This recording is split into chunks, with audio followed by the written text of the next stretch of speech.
Hey, good morning, everybody. Mark and Brenda here Go ahead. at Bitcoin's Bitcoin. Bitcoin, say what? Boom. What's going on there, Brenda? I'm having a little technical problem this morning. Yeah. What's your camera or your? No. I hit the button too soon for the lovely lady to chime us in, and then somehow that one too. I got a little more Brenda than I normally get here this morning. And then the iTunes thing popped up. I'm like, what the heck? So That's funny. Hope everybody had a good weekend. Happy Tuesday. It was a beautiful weekend. Happy Memorial. When I say happy Memorial Day, just hope you and your family had a nice Memorial Day weekend. And thanks to the veterans and their families for serving our great country. We do appreciate, love, and the self-sacrifice of the individuals that have given their lives and their time to serving our country. So thank you again. So fun weekend as far as a little bit of Bitcoin news. I'll start off with, hey, the Bitcoin car did very well at the Indy 500. Started off the race and pretty much raced up to second, took over first, probably about 10 laps into it. Ran first for about 32 laps, and I think they finished up in 8th. So nice finish for the team, for Jack Mallers and the guys that are running that are helping out Ed Carpenter Racing Team. Ed did very well. Hey, was that a golf clap? Yeah. That didn't seem really enthusiastic. Okay. I know. I was trying to just simulate. Mm-hmm. I didn't. You want me to go? Woo! Way to go! Oh, people sleeping in the house. Yeah. So, congratulations to Ed Carpenter and his team. They did a wonderful job presenting. So, I'll let you take off the first news item of the day, and then we can go from there.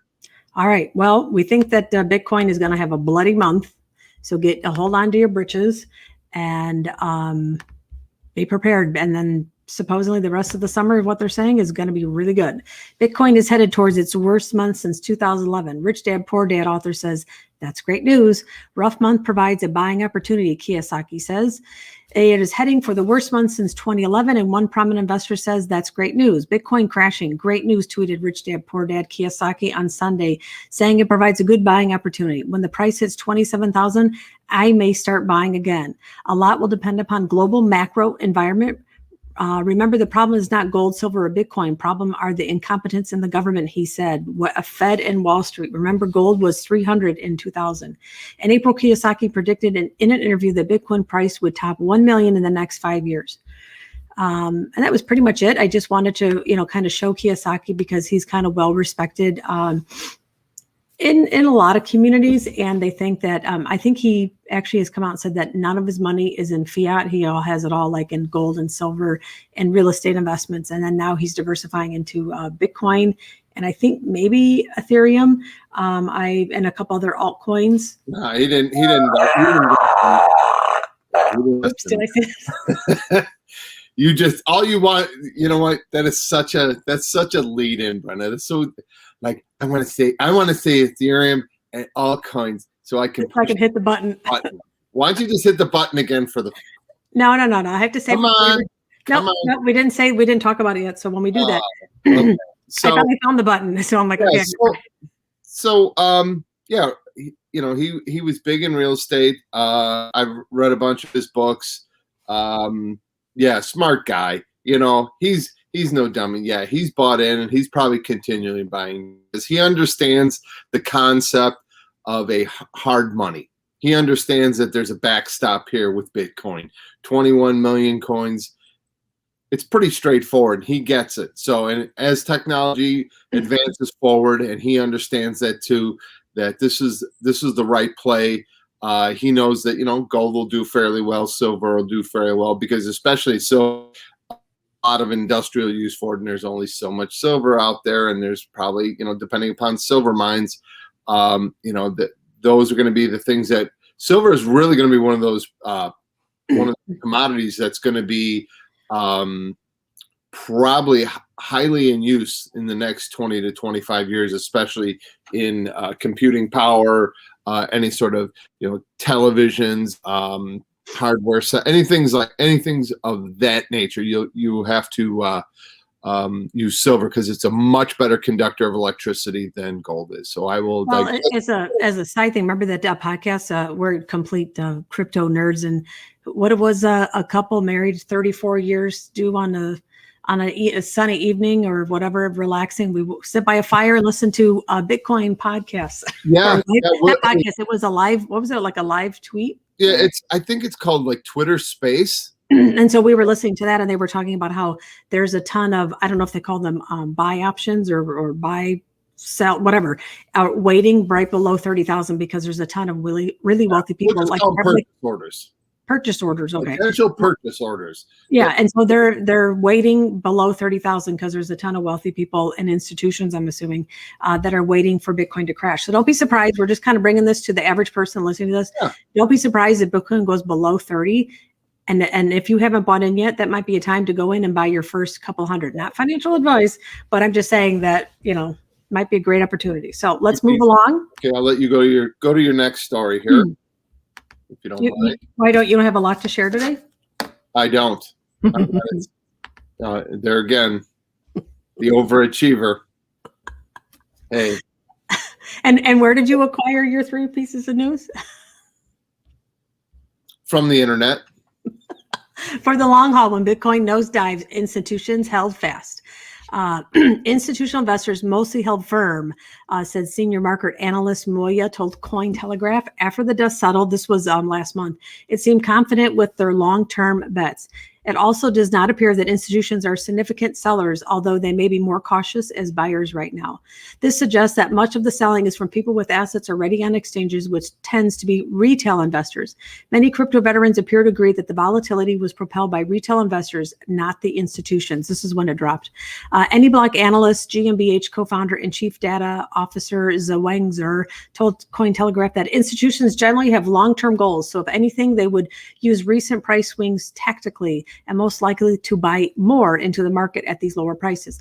On crypto Twitter, I also saw many retail newbies panicking trying to sell, and all OGs commenting on the bargains they got, and yet another volatile swing that has happened before and will happen again. Practically everyone I know in the industry did buy or tried to buy the dip, glad to expand their crypto bags. Elon Musk's erratic tweets have brought ESG to the center stage, and this will likely give pause to corporate and institutional capital. Will institutional investors, which are more sensitive to ESG issues these days, generally shy away from Bitcoin now for environmental reasons? Greenpeace no longer will accept Bitcoin donations. Whatever.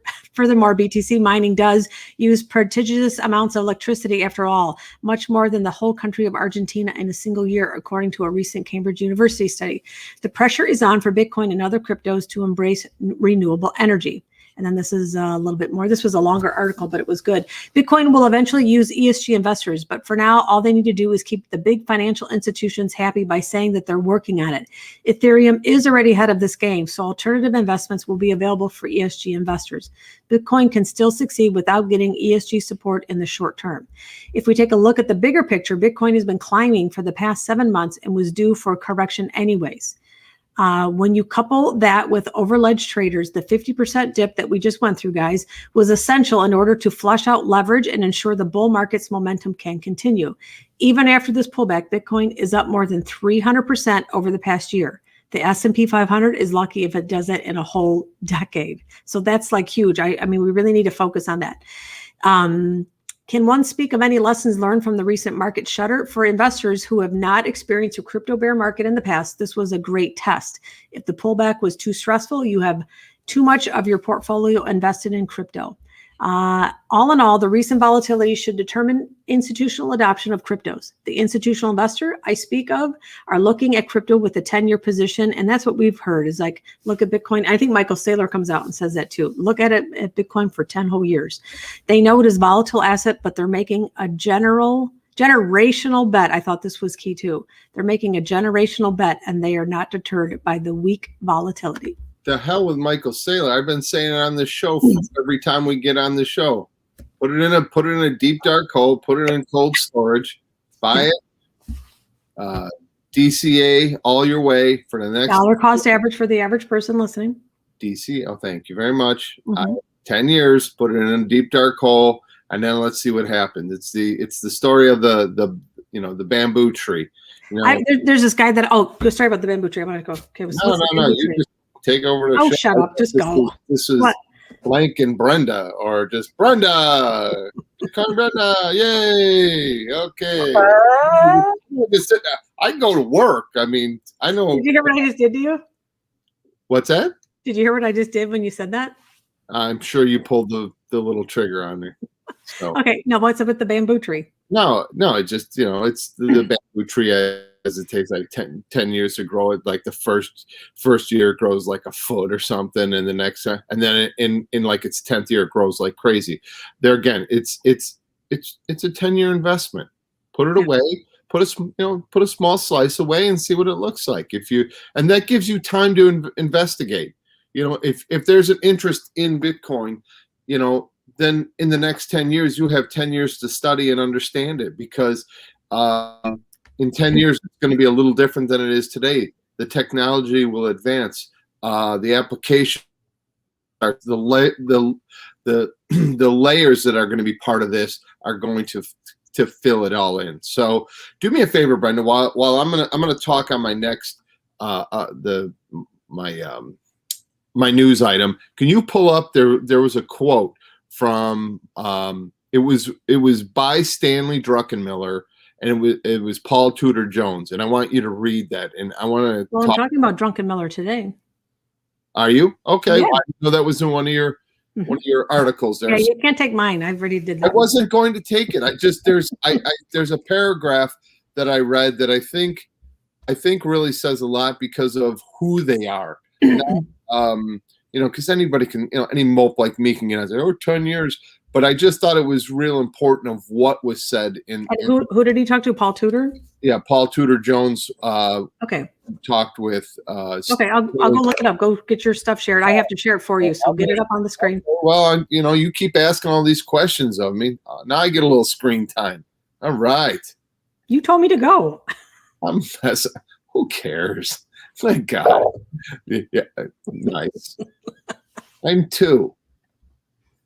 I'm a share. Here we go. Politico.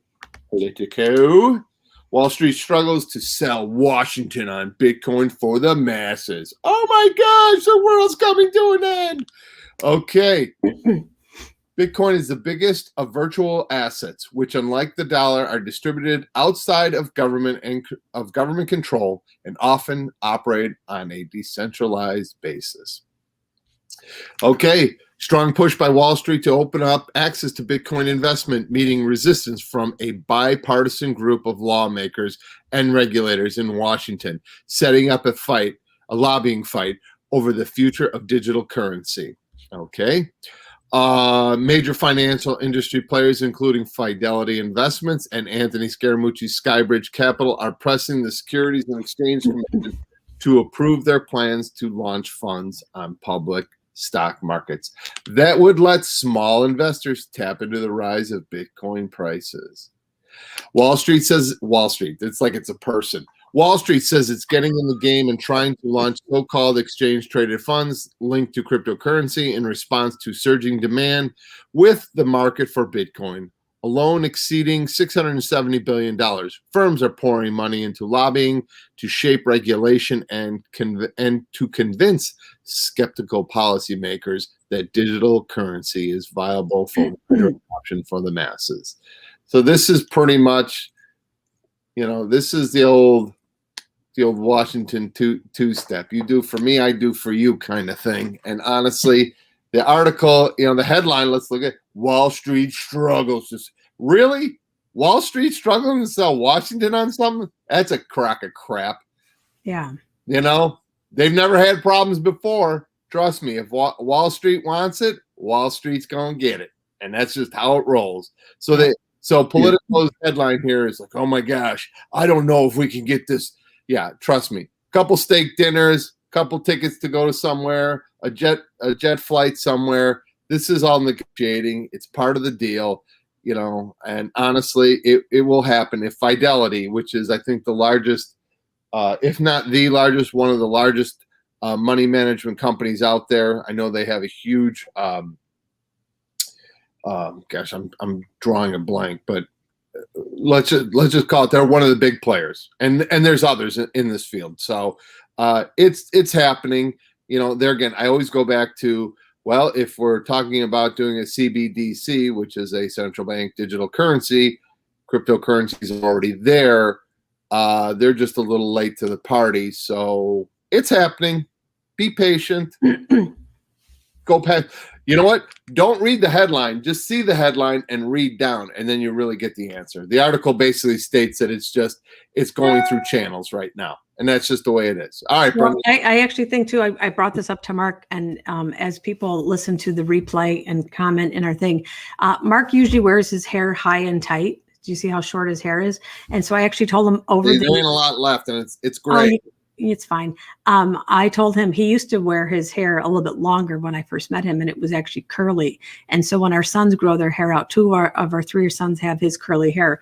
And I told him he should grow his hair out until Bitcoin hits 1 million. And then he could be that older guy with that longer hair and kind of pull it back in a little ponytail. I don't know. I think it might actually be kind of cool. I'll be Rasputin by then. That could be a few years. Yeah. 10 years. You said 10 years, so do it for 10 years. I don't know of any guy. We know of a woman that has her hair that long. I didn't say grow it that long. Trust me, you're not going to grow it. If it takes 5 years, think about how long my hair would be. Now, as you get older, your hair doesn't grow out as much. All right, let's move along. 5 years? Come on. Why institutions suddenly give a damn about Bitcoin? Without a doubt, Bitcoin has become an increasingly popular asset to own among institutional investors. By the end of the second quarter of 2020, Fidelity reported in a survey of almost 800 institutional investors that 36% own crypto assets. A separate survey conducted by crypto asset insurance company Everetis shared that respondents believe hedge funds will increase their crypto holdings drastically. It also projected that 90% of institutional holders of crypto assets expect to invest even more in Bitcoin this coming year. And this is actually a November 2020 article. So look at what was done in November 2020. And then I was just I was researching, and then this came up as a link in another article. And I wanted to show this even then, and this was 7 months ago or so, how much was invested. So we're already 7 months ahead of this. So just imagine the institutional adoption now, 7 months later. For MicroStrategy and Grayscale to JP Morgan and Goldman Sachs, Bitcoin has solidified its place in investment portfolios as the asset to hold as a hedge against inflation and currency deflation. However, beyond that, there are real technical reasons why institutional investors are becoming more and more bullish on Bitcoin, with some predicting it will reach 1 million by 2025. See, Mark, only 4 years. While the investment, you don't only have to grow your hair out for 4 years. While the future value of Bitcoin may continue to be a topic of debate, the reality is that investors and financial institutions are now believing that holding Bitcoin might prove to be less risky than not having any exposure at all. That's pretty cool. In fact, according to a crypto research firm, more than 81,000 Bitcoin belongs to the treasuries of public traded companies. Institutional investors were wary of Bitcoin and other cryptos due to the regulatory environment until recently. And again, this is an article from November 2020. The wider crypto ecosystem was also severely lacking in institutional grade crypto asset custodial solutions, with an urgent need for adequate custodians to secure the growing amount of crypto assets and an increase in clarity around regulatory guidelines for operating and investing in cryptos. A sector of institutional grade custodian solutions were born. And we actually just had a meeting over the weekend of an investment firm that has custodial solutions for the average retail investor.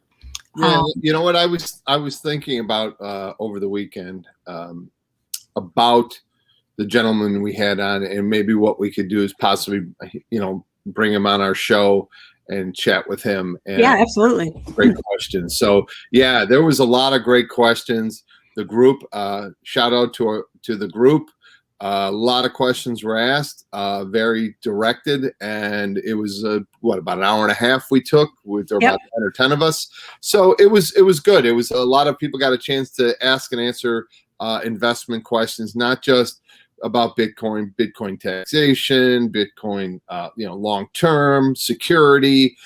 So yeah, it was a real good talk. I really enjoyed it. I felt and they were talking about how they're one of the few companies out there that actually does dollar for dollar insurance on your Bitcoin. So if it goes to the million when Mark grows his hair out, then you can, and if for some reason something got hacked out of it, you would get your $1 million from the insurance plan. So, so I just thought it was cool. I won't finish reading the rest of that article because we went off the rails there. So that was pretty cool. So go and do your thing. And no, I didn't find the Drunken thing. I don't know what you're talking about. There's too much about those two of them talking. Oh my gosh. Hey, do your own research and go bring it tomorrow. Do your own. Okay. I will bring that tomorrow. Do my own research. Wow. Good morning, Rob. How are you? Hopefully you are safe and on the road today.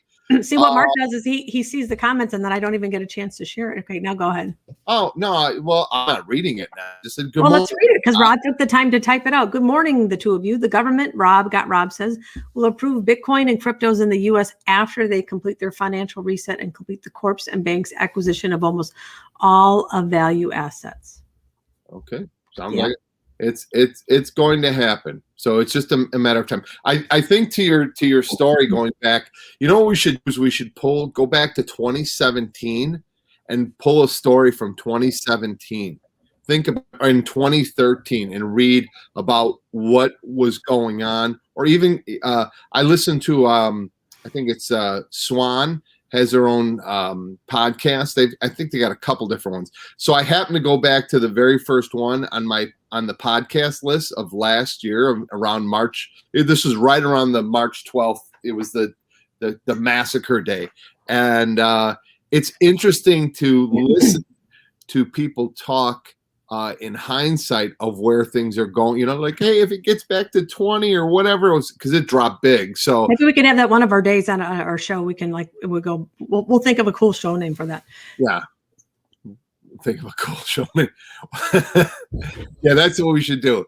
I got a dog doing something weird behind me. What is he doing? Sorry. All right. So I'm going to go ahead and pull up my story here. Okay, go ahead. All right. Report amid pullback, Argentine Bitcoin miners are thriving. We like to hear that. Keep going. We like them being all over the world. All right. Institutional miners and hobbyists alike are taking advantage of energy subsidies to cash in.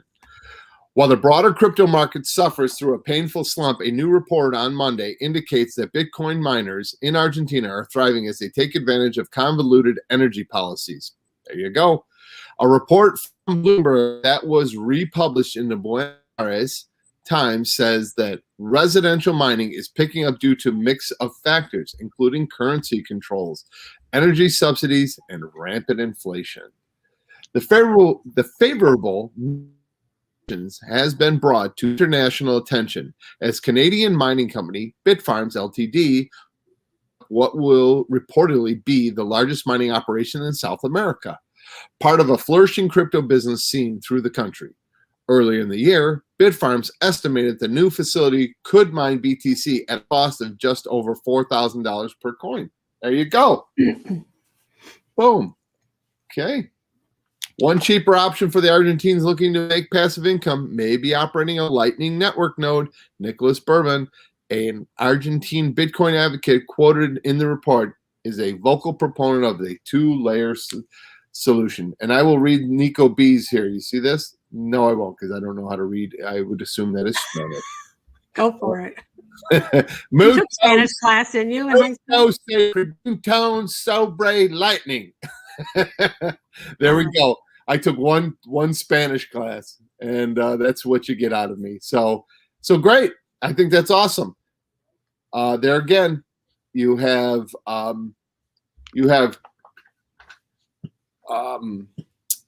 blind spots in government regulatory situation. So people take advantage of it, as they should. That's what rich people do. That's what the rich people are doing. When you have wealthy people, they take advantage of laws because they have attorneys and accountants, armies of them, to take advantage of them. And that's why they're written. And don't think that these politicians aren't taking advantage of those rules they wrote for everybody else. what's good for thee is not good for me. No, only, I mean, if you pay for good advice and you've got, I mean, so I guess some people don't have the money to do that, but and Yeah, hopefully, most you know, with the internet, I mean, it's like kind of like there's certain people that have YouTube channels in the investment crypto thing, and they're giving away free advice. And so some people who can't afford it, like there's that tax attorney that's down in Miami, and he's talking about moving your cryptos to IRA investments, and he's giving free, you know, financial advice. And so it's good for some people, for at least for them to know that that's out there. So let's move along. Drunken Miller. So a little bit at least I brought up, you know, something on this. The Ethereum is the MySpace before Facebook, while Bitcoin won as the Google. Those with skin in the game are reiterating that comparing Bitcoin to Ethereum is a pointless and potentially costly exercise. Bitcoin is at risk for flipping Ethereum, mainstream media claims, as some familiar FUD, fear, uncertainty, and doubt, returns to the spotlight. As Bitcoin USD continues to flag below 40,000, an old argument has resurfaced, but major investments are fighting back. Bloomberg cited multiple sources claiming that in the future, Ethereum will overtake Bitcoin as the world's crypto of choice. The largest altcoin will likely exceed Bitcoin, it says, at some point in the future, as Ethereum will be superior when it comes to innovation. Your chair sounds like it's squeaking. It was the dog. Yeah. I think Bitcoin has won the store value game because it is a brand. It's been around for 13 to 14 years. It has a finite supply, says Drunken Miller. Is it going to be the gold? I don't know. It sure is hell, going to do a good imitation of it in the last year or two. For Drunken Miller, Ethereum is to Bitcoin is what MySpace is to Google. I'm a little more skeptical of whether it can hold its position. It reminds me a little of MySpace before Facebook. Or maybe a better analogy is Yahoo before Google came along. Google wasn't that much faster than Yahoo, but it didn't need to be. All it needed to be was a little bit faster, and the rest was history. Others have been pointed out that technically Bitcoin and Ethereum have little in common. Bitcoin's finite supply and years of resistance to attacks place it in a different league other than any other crypto, and comparing another one to it is apples to oranges comparison. I generally think all the other digital currencies don't really compete with Bitcoin and are no way similar to Bitcoin. I think their real competition is, if I'm generous to say, Amazon Web Services and all these kinds of platforms. So very good. Very good. Did you like that one? That was good.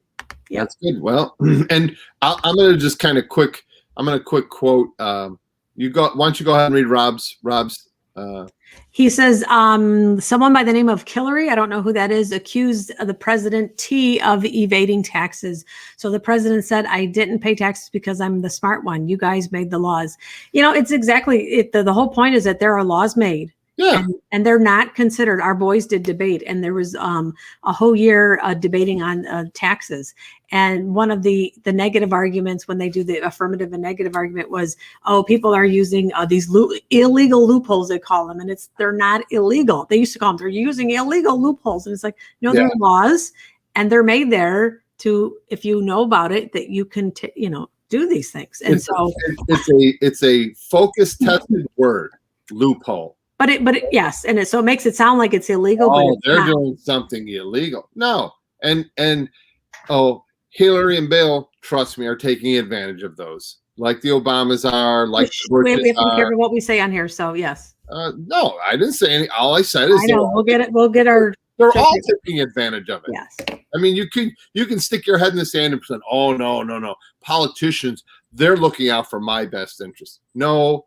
They're looking out for their best interests, and don't kid yourself that they're worried about you, because they're not. Right. But as far as financial advice is, if you know of a good financial advisor, you know of a good tax attorney and a good accountant, and if they all work together for you, can really make a huge difference. Kiyosaki said that. Put a team together. He's said that from day one. You need to have a team of people around you, and you know what? And as it goes.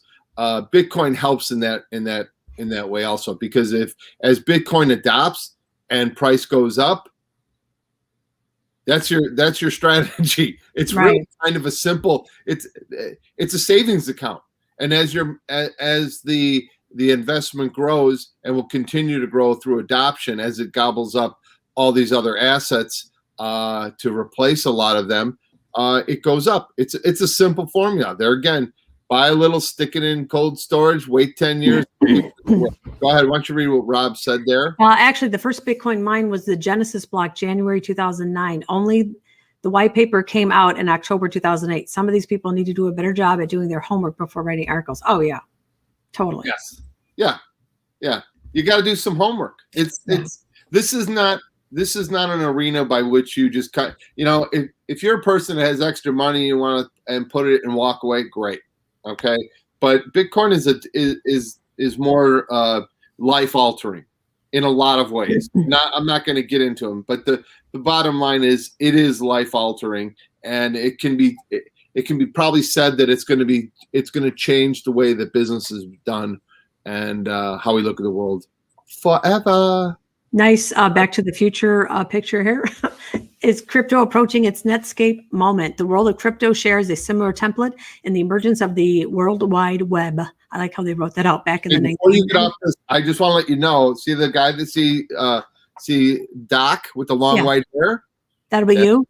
That could be me. I could do a little earlier. I actually think you look really cute doing that. ZZ Top. I'm telling you, go for it. I think you'd actually look really cute, but that's just your wife telling you that. Anywho, this year marks the 30th anniversary of the first web page on the World Wide Web, which means a person who is nearly half a century old to clearly remember the patchwork progress, the false starts and stops, and the trial and error that eventually gave us what is now defining foundation of 21st century life. We take the internet for granted in 2021, but it took us decades to get to this point. Throughout the years, the barriers towards adoption tumbled away, and there were clear signs of this new technology would fundamentally change the way the world lives and works.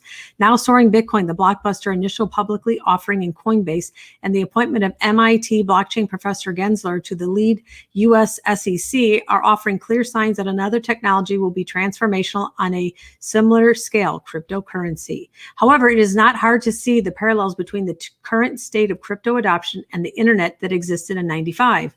Despite this, many news cycles obsessed with booms and busts in pricing, in terms of true financial and technological use, crypto still remains the playground of early adopters and geeks.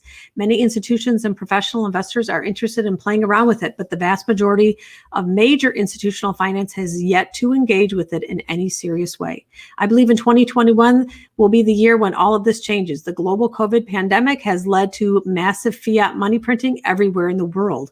The crypto market stands at around 2 trillion market cap, and Bitcoin is in the news daily, arguably with more regularity and over a long period of time when it enjoyed during the boom of 17 to 2018. This new hype cycle comes with the gradual increase of general crypto awareness that has been on the rise since 2018. And the professional investors and institutions are even more keen to dip their toes in the water of crypto, even if only this means developing a Bitcoin exchange traded fund. So I put this in red here because this means it's important. The Netscape. The Netscape moment. I'm kind of up-loving the show now. I used to just do yellow and green. Now it's in red. The Netscape moment will happen when the U.S. government, particularly the SEC, comes out with clear regulations about fundraising, custodianship, the Know Your Customer guidelines, taxes, investment, and transfer rules. Even better would be the SEC declaring that crypto is not a security, but a whole new asset class of its own with its own set of rules. Gensler, recently appointed to lead the SEC, has made it clear that he sees the potential and the value of new digital currencies. Recently, he announced that there will be negotiations of some unambiguous regulation for the space that could open up the floodgates of billions of dollars in institutional capital. This would be a tremendous development that could stabilize initial public offerings, day one pops, and swinging Bitcoin prices. Today, the U.S. government finds itself on a similar crossroad. Countries including Switzerland, Singapore, Malta, Panama, and other free markets have already seen the light, and it's our collective hope that the powers are willing to see the wisdom that allowing crypto industry to thrive, investor-friendly rules in the U.S. will allow the U.S. to keep its leadership in innovation and technology, said Gensler. Oh, I'm sorry. Please take note, Gensler. So he didn't say that. If the U.S., this is important, if the U.S. wants to repeat the history of the last 25 years, a history that has been America's supreme reign and leadership of technology innovation, then it must repeat the ways of its early pro-internet policies, paving the way for the new crypto technology that will break through the same way that Netscape did. Yeah. Yep. But you know what, here's the thing when you look at it from an institutional side, okay? Because I know we were listening to that talk by Will Clemente last night in the Twitter space. And for anybody listening that is not on Twitter, get on Twitter and then follow a gentleman by, was it Will Clemente 3? We just call him Will Clementi. We don't have No, to but get. there's only people that Okay, all right. Back I'll look up. him up and I'll put it in the show notes. Slow Follow your him and he roll, does sister. Slow Nope. your roll. no, and then he does like a live chat every night, right? Yeah, not necessarily every night, but he's been consistent. I would say at least every other night, maybe. But he's been fairly consistent of being on there. And they were a lot of the guys were talking about when the institution. You know what? Here's the thing: institutions aren't like individuals. Okay, individuals can tomorrow. If I wanted to go buy Bitcoin, I just wake up and go buy more Bitcoin. Okay, institutions. There's a process, and these guys are evaluating, and they're looking at and they're again look at Fidelity. Look at Skybridge. Look at all these companies. They're down in Washington. They're like, okay, we need to get some clearance and some clarification on where this is going as far as regulations and stuff. And there's always some pain in the ass senator that's going to slow roll it and like, oh no, we got to take a closer look. Yeah, probably because she or he wants to buy in. So the reality of it is it's going to take a longer time for them. I think regulation it's a crack in the dam. And once regulation starts to get set and the rules of the road are in place, you'll see institutions moving forward because right now they're just being slowed down. That's all that's happening, and they're taking their time. They're dipping their toes in. They're hoping to hold prices down. It's a pretty simple formula. I think you have to kid yourself if you think these institutions aren't interested. They're interested, and their money's waiting, and some of it's probably being slowly put in, and they're getting their skeletal framework of what they want this to look like for their customers and the company themselves. They're putting this in place right now. Okay, so I think once you start seeing the regulatory aspect of this kind of fall into place, I think you'll see prices move up fairly steadily. So I'm going to go on my story here. So as you're pulling that up, I'll just finish on my thoughts. So just keep going. And then I put Will Clementi's Twitter handle. He does a lot of live like chats in the the evening time. So whoops. Hang on. Were you shocked? Look how quick I'm already here. I'm ready to roll, sister. It's not on the screen. What? Because I have to put it in. There's something wrong with the thing, but go ahead.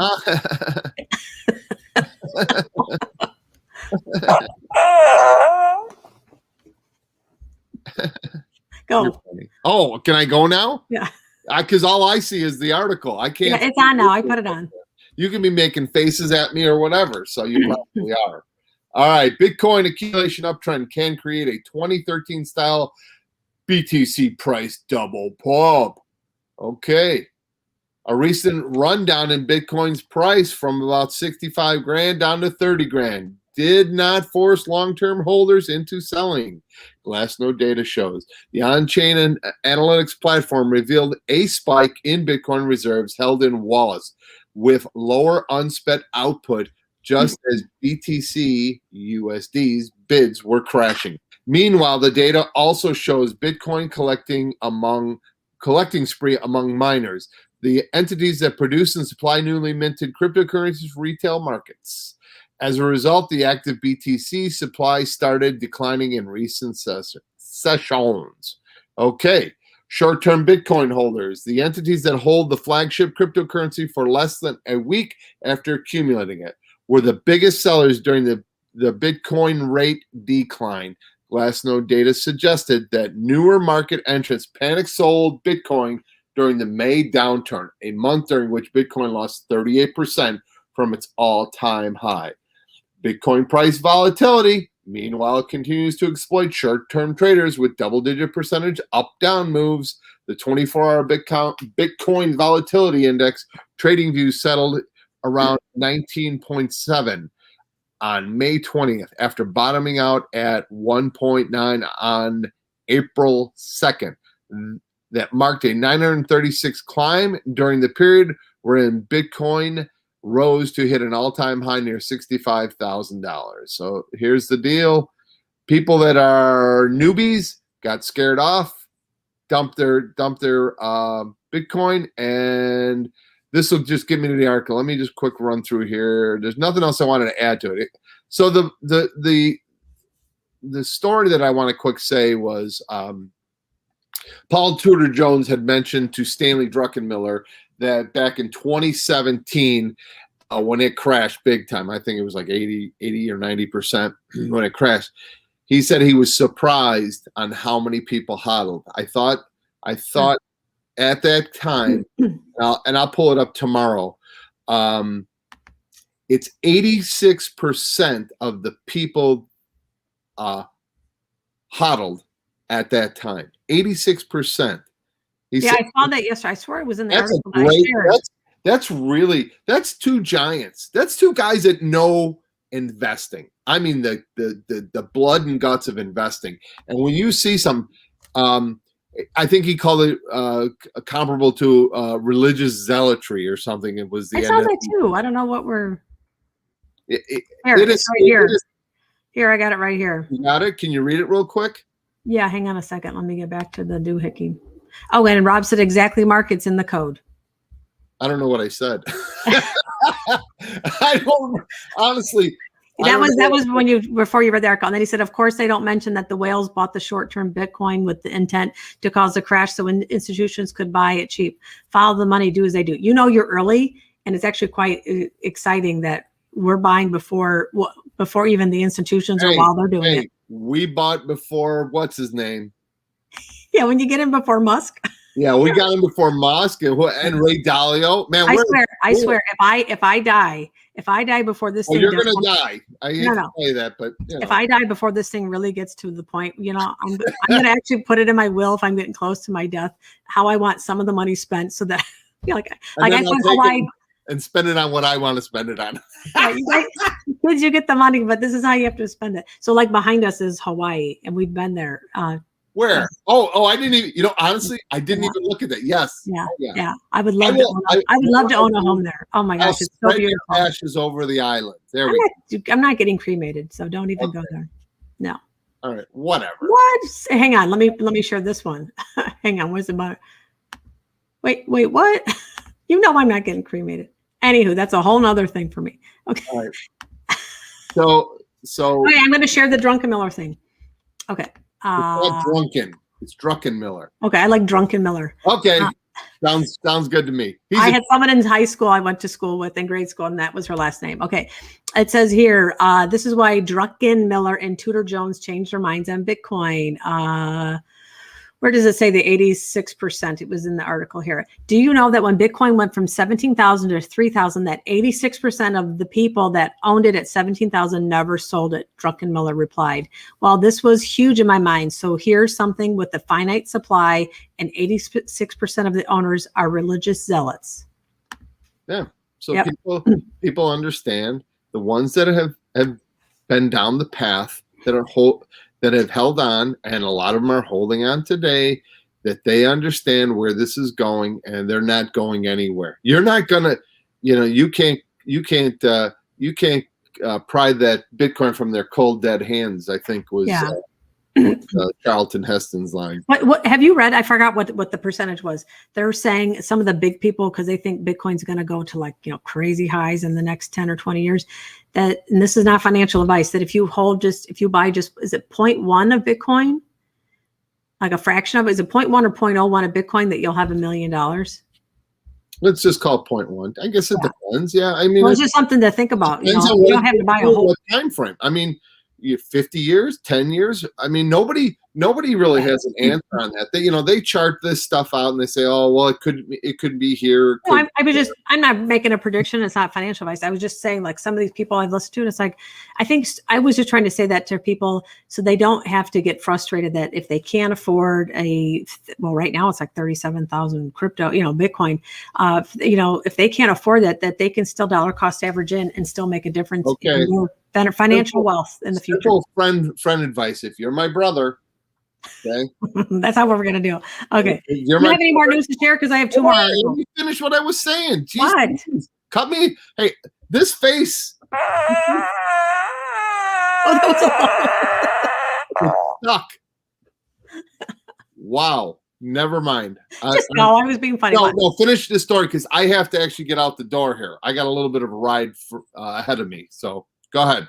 Bitcoin of great concern, Ireland central bank warns. So here we go, another country and the CBDC saying, don't get into Bitcoin because we need to get into it first. Crypto investors should be ready to lose their holdings, according to Ireland Central Bank Financial Conduct Director. Ireland Central Bank Director General for Financial Conduct is the latest official to point out issues of Bitcoin and crypto industry following a major market sell-off. The growing popularity of cryptos like Bitcoin is of great concern, he says, and he warned the people. Crypto assets are quite a speculative, unregulated investment, and investors should be aware that they can lose the whole of that investment. A number of central bank officials have ragged the alarm on crypto investment recently. In early May, prior to the downturn in cryptos, the Bank of England warned that the cryptos have no intrinsic value and that people should only buy them if they're prepared to lose all their money. And the Bank of Japan also argued that most of the trading was speculative. Trading is speculative? You got to be kidding me. Right. Wait a minute. Guys, hold off because we got to get our junk over there. Everybody slow your roll. Wait until we take a look at this thing a little. And once we get it. I need to understand what cold storage is before you guys do. So let me get it. Let me get it. All right. Hey, listen. I do not have time for another story. We're doing one more here. You got 1 second here. Okay. Indian central bank clarifies regulation as local banks shun the crypto. Indian central bank has issued an official notice regarding the fact that local banks are reportedly cautioning customers against using cryptos like Bitcoin. However, banks and other regulatory institutions can still carry out customer due diligence processes related to anti-money laundering known as Know Your Customer, KYC standards. The blah, blah, blah. The news adds to the prevailing uncertainty regarding the legal status of crypto in India. Earlier this year, anonymous sources claimed that they were going to ban it. So they come out, they ban it. They say they're going to ban it. They don't. And then they try to scare you. And you know what that sounded like? It's like, okay, here's what we're going to do. We're going to take the paperwork and we're going to get all filled out. And then we're going to set it on the desk here. Okay. And when we're ready and when everything's fine, we're going to process it. That's what it sounds like. It sounds like, okay, everybody just slow down. We need to get our paperwork done. And then once the government says, okie dokie, we'll process it. Once we get our paperwork and all of our meetings done. Go ahead, read Rob's last quote. One day they will stop valuing it in fiat and start valuing it in a purchasing power. It won't be long. I know. I really hope so. Yep. Don't know how long, but there again, quit going and buying that mocha latte coffee for $5, $6, $7 a day. Okay. I know all the time That's now. friendly advice, not financial advice. Take that $5. Go buy. I'll tell you what. Take one thing out of your life that you're like, you know what? I buy it, I enjoy it, but I can live without it. Take your haircuts. There we go. See? There we go. If you haven't joined us long enough, I told Mark he needs to grow his hair out till Bitcoin hits 1 million, because when he grows his hair out, it gets curly. You have no idea how I honestly, that would drive me crazy. And then you said a beard too, so I'm definitely going to look like ZZ Top. So. So, all right. Well, we need to go because Mark needs to go off the thing. So, Mark, Mark needs to go off to work. So, if you can sign us off. Oh, is it my turn? Yes. Okay. All right. Hey, thank you again for joining our channel. Please like, comment, and subscribe. If you don't like us, stay in bed. This is for ass kickers and people that like to get up early and go take on the day. So thanks again for joining us at Bitcoin Say What? Do it. Boom. Have a great day. Bye, guys. Thanks for joining. Peace. Have a great day. See ya.